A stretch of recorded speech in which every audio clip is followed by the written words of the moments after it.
Z के नए पुराने किसी भी पौधे को आप ये वाली खाद दे सकते हैं। यदि आप न्यू कटिंग लगा रहे हैं उसको भी यही वाली खाद देनी है। और जेड की कटिंग यदि अभी तक आपने नहीं लगाया है तो फरवरी में उसकी कटिंग बहुत अच्छे से ग्रो हो जाती है। न्यू लगे हुए पौध को भी ये वाली खाद आप ज़रूर दीजिए, जिससे आप देखेंगे ग्रोथ भी अच्छी हो रही है, पत्तियां भी बड़ी बड़ी और चमकदार निकल करके आ रही हैं। जेड का पौधा दिसंबर जनवरी में अपनी सारी पत्तियों को गिरा देता है, ऑलमोस्ट डॉर्मेंट हो जाता है, लेकिन पौधा मरता नहीं है।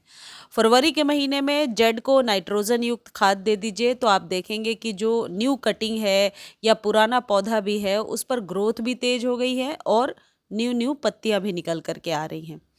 जेड एक ऐसा पौधा है जो हार्डी भी है और किसी भी सिचुएशन में सरवाइव कर लेता है।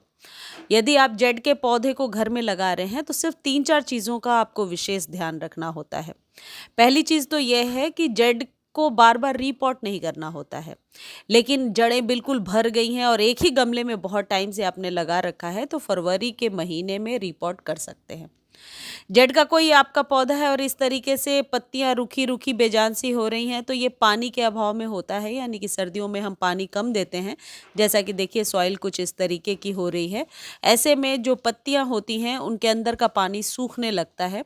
पौधा सरवाइव तो ज़रूर कर जाता है लेकिन पत्तियां रूखी बेजान सी होकर गिरने लगती हैं।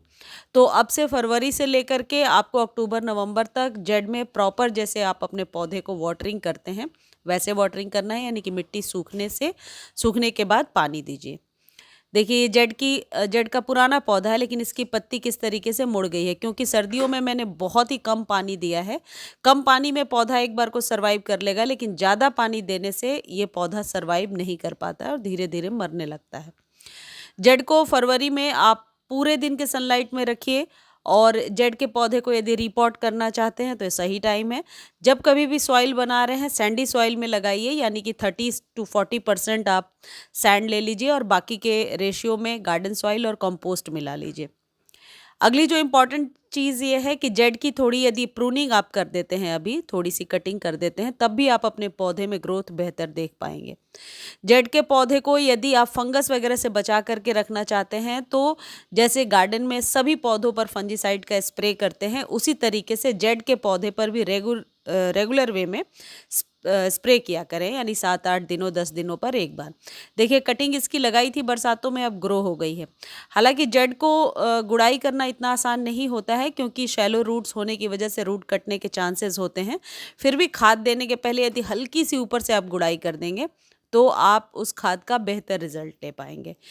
अब मैं आपको ये बताती हूँ कि जेड पर न्यू पत्तियाँ जो हैं वो कैसे निकल कर के आएंगी या ग्रोथ कैसे तेज होगा। जेड के पौधे के लिए जो चाय पत्ती होता है ये हमेशा बहुत बढ़िया काम करता है और मैं कई बार आपको वीडियो में बताती रहती हूँ कि नई पत्तियाँ चाहिए तो जेड के लिए कोई अलग से आपको खाद देने की ज़रूरत नहीं है। ये जो चाय पत्ती है ये यूज़ ट्री लीफ भी ले सकते हैं और फ्रेश भी ले सकते हैं। मैंने यूज़ ट्री लीफ लिया है, 1 चम्मच ले लिया, अच्छे से धोकर सुखा लिया है और उसके बाद जब ये मॉइस्चर फ्री हो गया, यानी इसमें मिल्क के थोड़े भी पार्टिकल्स नहीं हैं, अच्छे से ड्राई आउट कर लिया है। उसके बाद इसे इस तरीके से सॉइल में आप मिला दीजिए। ऊपर से चाहे तो पानी दे दीजिए, लेकिन जब भी आप ऐसा कर रहे हैं धूप का होना ज़रूरी है उस समय, ये बात ध्यान रखें। आप देखेंगे 7 से 8 दिनों के बाद जेड की पत्तियां जो हैं वो चमकदार निकल करके आएंगी। बस इतना ही करना है और जेड का पौधा आपके यहाँ चलता जाएगा। जेड के लिए कुछ आपको बहुत महंगे खाद बाहर से खरीदने की ज़रूरत नहीं पड़ती है। जेड के पौधे को मोटा घना करने में भी ये खाद बहुत ही ज़्यादा हेल्पफुल है। मुझे उम्मीद इस तरीके से चायपत्ती वाली खाद सिर्फ 1 चम्मच 8 इंच के गमले में 1 चम्मच 15 दिनों पर डाल करके आप अपने किसी भी पौधे को मोटा घना कर सकते हैं, तेज़ी से बढ़ा सकते हैं। तो जेड के पौधे के लिए खाद हमेशा बहुत ही ज़्यादा फ़ायदेमंद रहता है। मुझे उम्मीद है वीडियो आपको बहुत अच्छी लगी होगी। वीडियो अच्छी लगती है तो चैनल को लाइक शेयर और सब्सक्राइब करना बिल्कुल भी ना भूलें। धन्यवाद।